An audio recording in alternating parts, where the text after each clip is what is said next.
সুপ্রিয় দর্শক, আসসালামু আলাইকুম। সাম্প্রতিক সময়ে আমরা বেশ কিছু জরিপ দেখলাম। আমাদের চ্যানেলেও জরিপগুলো নিয়ে আমরা ২-১ টি জরিপ নিয়ে আমরা আলোচনা করেছি। তবে ওই জরিপগুলোতে আমরা দেখলাম যে আওয়ামী লীগের পক্ষেই বেশিরভাগ রায় গিয়েছে। সেগুলা আওয়ামী লীগের পক্ষে যাওয়ার নানা কারণও আমরা ব্যাখ্যা করেছি। এখন আমরা ভিন্ন ধরনের একটি জরিপ দেখলাম যেটি চালিয়েছেন বাংলাদেশের একদম জনপ্রিয় সাংবাদিকদের একজন খালেদ মহিউদ্দিন। তিনি বর্তমানে যেই পত্রিকার সঙ্গে কাজ করছেন ঠিকানা, সেখানে তিনি যে টক শো করেন, সেই টক শোর ইউটিউব চ্যানেলের নামেই তিনি এই সেই টক শোর ইউটিউব চ্যানেল থেকেই তিনি জরিপটি চালিয়েছেন। জরিপটি চালিয়েছেন ডক্টর মোহাম্মদ ইউনূসের একটি বক্তব্যকে ঘিরে। সেখানে আমরা দেখলাম যে ভিন্ন ধরনের একটি ফলাফল এসেছে। যে তিনি তার জরিপের প্রশ্নটি ছিল এমন: প্রিয় দর্শক, অন্তর্বর্তী সরকারকে ব্যর্থ করতে বিভেদ সৃষ্টির চেষ্টা চালিয়ে যাচ্ছে আওয়ামী লীগ, এমন মন্তব্য করেছেন প্রধান উপদেষ্টা ডক্টর মোহাম্মদ ইউনূস। এই বক্তব্য সমর্থন করেন কি? অর্থাৎ ডক্টর মোহাম্মদ ইউনূস একটি বক্তব্য দিয়েছেন যে সরকারকে বর্তমান যে সরকার আছে তাদেরকে ব্যর্থ করতে আওয়ামী লীগ চেষ্টা চালিয়ে যাচ্ছে। এবং খালেদ মহিউদ্দিনের প্রশ্নটি ছিল যে ডক্টর মোহাম্মদ ইউনূসের এই বক্তব্যটিকে আপনারা সমর্থন করেন কিনা। এখন পর্যন্ত 89,000 ভোট পড়েছে। এর মধ্যে 75% মানুষই ভোট দিয়েছে যে ডক্টর মোহাম্মদ ইউনূস যে বক্তব্যটি দিয়েছেন সেটি তারা সমর্থন করেন, এবং বাকি 25% এর বিপক্ষে, অর্থাৎ সমর্থন করেন না। আমরা সাম্প্রতিক জরিপগুলোতে কি দেখলাম? ধরেন, জনপ্রিয় সাংবাদিক মাসুদ কামাল বা আরো অন্যান্যরা বেশ কিছু জরিপ চালিয়েছেন। জরিপ এগুলাকে ওইভাবে জরিপ বলা যাবে না, কারণ একজন ব্যক্তি সোশ্যাল মিডিয়াতে তিনি জনপ্রিয়, তিনি তার ফলোয়ারদের বা তাকে যারা সাবস্ক্রাইব করে রেখেছেন তাদের উদ্দেশ্যে একটি প্রশ্ন করেন, তো এই প্রশ্নটির জবাব পান আর কি। তো এটিকে এক ধরনের অনুমান করার একটা টুল হিসেবে ব্যবহার করা যেতে পারে। এটি কখনোই প্রকৃত ফলাফল তো নাই। আমরা আমেরিকার ইলেকশনেও দেখেছি জরিপ যে কত ভুয়া জিনিস হইতে পারে, এটা আমরা দেখলাম। কমলা হ্যারিসকে সব জরিপে জয়লাভ করাই, মানে সব জরিপে কমলা হ্যারিস জয়লাভ করছে, দিন শেষে জিতলো ট্রাম্প। তো আসলে এইসব জরিপের কোনো ইয়ে নেই। কিন্তু এই জরিপটা সিগনিফিকেন্ট এই জন্য, কারণ কয়েকদিন আগে ডক্টর মোহাম্মদ ইউনূস যে বললেন যে সরকারকে ব্যর্থ করতে আওয়ামী লীগ চেষ্টা চালাচ্ছে। তো আমরা সাম্প্রতিক সময়ের জরিপগুলা যদি দেখি, সেখানে বেশিরভাগ জরিপের রায় গেছে আওয়ামী লীগের পক্ষে। এই যে আওয়ামী লীগের পক্ষে যাওয়ার বিষয়ে যে মূল মানুষের যে মানে ফোকাস যেটা ছিল যে কেন আওয়ামী লীগের পক্ষে এই রায়গুলো যাচ্ছে, এর বিষয়ে অন্যতম একটি কারণ ছিল যে আওয়ামী লীগ এখন বা ছাত্রলীগ মাঠের কোনো রাজনীতিতে নেই। তারা অনলাইনে এত পরিমাণ অ্যাক্টিভ যে কোনো ধরনের অনলাইন জরিপকে তারা তাদের পক্ষে নেওয়ার জন্য চেষ্টা চালিয়ে যাচ্ছেন। তাহলে খালেদ মহিউদ্দিনের এই জরিপকে কি তারা নিজেদের পক্ষে নেওয়ার চেষ্টা চালাননি? নিশ্চয় চালাতেও পারেন বা চালিয়েও পারেননি।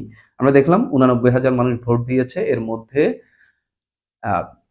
60,000-এর বেশি মানুষ ভোট দিয়েছে তারা এই ডক্টর মোহাম্মদ ইউনূসের বক্তব্যটি তারা সমর্থন করেন, এটি বলে তারা রায় দিয়েছেন।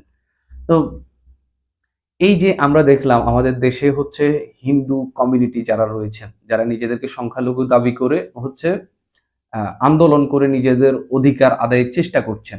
এই যে এই বিষয়টি চলছে এবং বিভিন্ন মন্দিরে হামলা হয়েছে, তারা নির্যাতিত হচ্ছেন দাবি করছেন। সেই জায়গায় এই যে এই ঘটনাটা চলছে, এটাকে ভারত এবং আওয়ামী লীগের একটি ইন্ধন বা আওয়ামী লীগের পক্ষ থেকে ইন্ধন দেওয়া হচ্ছে বলে সরকারের পক্ষ থেকে বা একটি মহল থেকে দাবি করা হচ্ছিল এতদিন। এই যে দেশকে ব্যর্থ করা বা সরকারকে ব্যর্থ করার জন্য এই জিনিসগুলা চালানো হচ্ছে। ঠিক আইন শৃঙ্খলা পরিস্থিতি উন্নয়ন না হওয়ার পেছনে যে পুলিশ প্রশাসনে যে আওয়ামী পন্থীরা রয়েছেন তারা কাজ করছে না, সেক্ষেত্রে আওয়ামী লীগ একটা ফ্যাক্টর হিসেবে কাজ করছে। প্রশাসনেও আওয়ামী লীগ একটা প্রভাব বিস্তার করছে, বিদায় যে ডেভেলপমেন্ট সেগুলো করতে পারছে না। অর্থাৎ এই যে আবার ধরেন যে কিছুদিন আগে বিদ্যুতের যে বিষয়টি ঘটলো, যে কয়েকটি জেলায় আপনার বিদ্যুৎ বন্ধ করে দিয়ে একটি শাটডাউনের চেষ্টা করা, সেটার ক্ষেত্রেও কিন্তু আওয়ামী লীগের ইন্ধন দেখা হচ্ছে। তো আবার ধরেন যে ট্রাম্পের ছবি নিয়ে হচ্ছে আন্দোলনে আসার যে নির্দেশ, সেখানেও হচ্ছে একটা ষড়যন্ত্র, যে বা হচ্ছে সরকারকে ব্যর্থ করার বা সরকারকে ইন্টারন্যাশনালি যে একটা খারাপ ইমেজ তৈরি করার জন্য হচ্ছে একটি চেষ্টা আওয়ামী লীগের পক্ষ থেকে চালানো হচ্ছে, এরকম একটি কথাবার্তা কিন্তু এখানে রয়েছে। তো এইসব কথাবার্তার মধ্যেই কিন্তু ডক্টর মোহাম্মদ ইউনূস এই মন্তব্যটি করেছেন।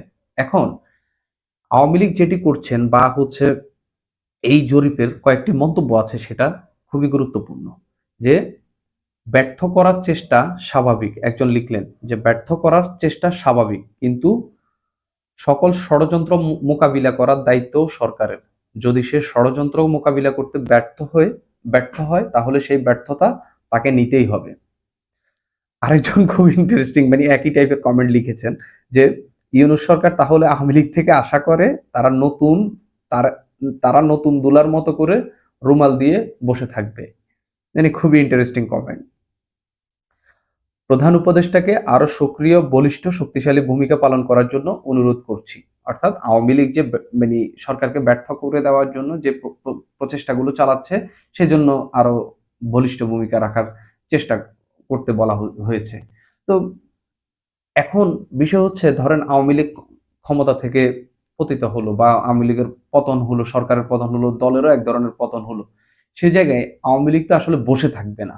আওয়ামী লীগ তো নানাভাবে চেষ্টা চালাবে। কারণ যারা সরকারে রয়েছে তাদের যে ব্যর্থতাগুলো রয়েছে সেগুলো তুলে ধরার চেষ্টা করবে। হয়তো যেহেতু তাদের পতন হয়েছে একটি অভ্যুত্থানের মাধ্যমে, তারা এরকমই চেষ্টা করবে যে এখানে একটি ষড়যন্ত্র করা। তো সেগুলাও তো হচ্ছে আপনার কিভাবে এগুলা নির্মূল করতে হয় বা হচ্ছে এগুলা নিরসন করতে হয়, সেগুলো হচ্ছে বর্তমান অন্তর্বর্তীকালীন সরকারকে সিদ্ধান্ত নিতে হবে। আর অভ্যুত্থান পরবর্তী সময় তো আপনি জানতেনই এখানে প্রতি বিপ্লব নানান কিছুই হবে। তো সেগুলোর জন্য তো আপনাকে প্রস্তুত থাকতেই হবে। তো ডক্টর মোহাম্মদ ইউনূসের যেই বক্তব্য, সেটির হয়তো সত্যতা থাকতে পারে। আপাতত মানুষের রায় তো আসলে এটার পক্ষেই। তো সামনে কি ঘটবে সেটা, বা হচ্ছে সরকার কিভাবে এগুলো নিরসন করবে, সেটি হয়তো ভবিষ্যতে বলা যাবে। সুপ্রিয় দর্শক, আজ এ পর্যন্তই।